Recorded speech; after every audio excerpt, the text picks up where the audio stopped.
The other thing I feel like that you were great at when we were at Penn State, just obviously for that 1 year, was like giving your players confidence and making guys believe in themselves. I remember this memory in my freshman year of we were like midway through the season, not, like trying to figure out like, am I good enough to play right now? I'm 18 years old. I remember I made a play in practice in the end zone. I remember you showed the play to the whole team, and you were like, this guy can play some football now. And you were like showing my play to the whole team. I remember that moment like changed my whole, like I was like, oh shit, like Coach O'Brien thinks I'm pretty good and showed it to the whole team. And then I played the rest of the year. And he did a great job, because he didn't give you all the cookies. That's what I mean, Like, you never gave me a game ball until the Wisconsin game.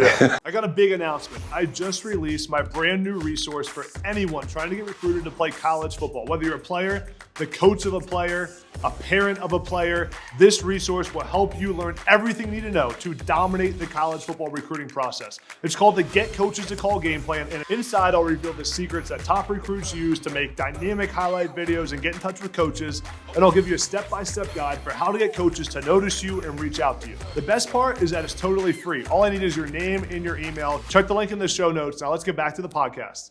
I'm serious. I know. But it's a great lesson, though. I know. But I'm saying you never. I probably should have given you more game balls than that. I got one. But there was a reason behind. There was a reason behind everything I did. Correct, and that's what I'm getting at. It's like you bust people's balls. You were brutally honest, but then when you felt that maybe mentally someone was going down in a tank and they were a good player and you believed in them, you always found a way to pick them up the right way. And that I think that's phenomenal, and that you really got to be a football guy to get that. I appreciate that. Going back to AB, I mean the way it's, not to bring up a bad subject, but like it, relative to your playing career, it was the only reason why you didn't play 10 years in the pros is because of your knee.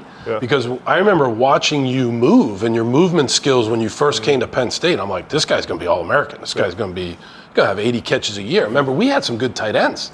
Jesse, Kyle Carter. Remember Matt Lehman? Matt Lehman. It would have been, You, phenomenal. And then you came, so I mean, we had some really good tight ends. And I just remember watching you. You had a way of, you had a way of running, your running style, and you had good hands. You caught the ball away from your body. We've had some great tight ends in our systems.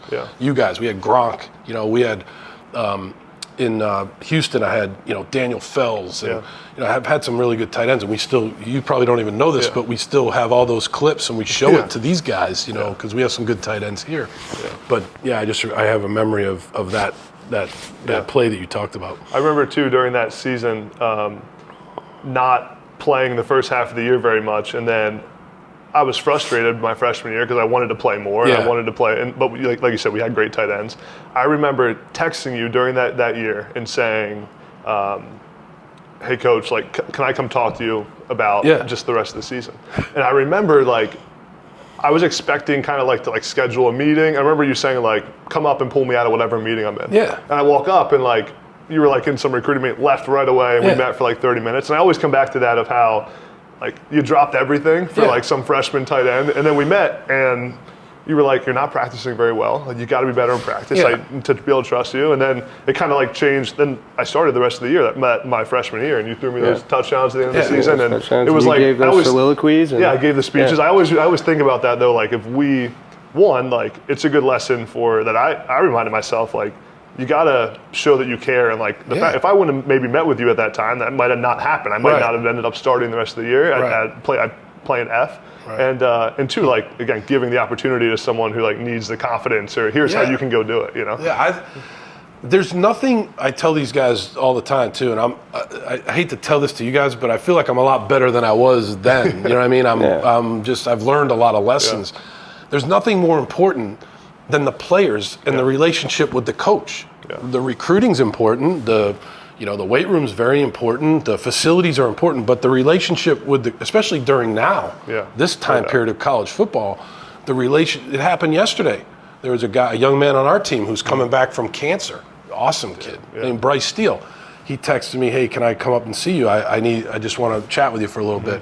And I was in a meeting. I was like, "Yeah, come up right now." I mean, there's nothing more important than that relationship. And if you lose that, and as a coach, you just become somebody that floats above the whole, then you're not going to have, the team's not going to play for you.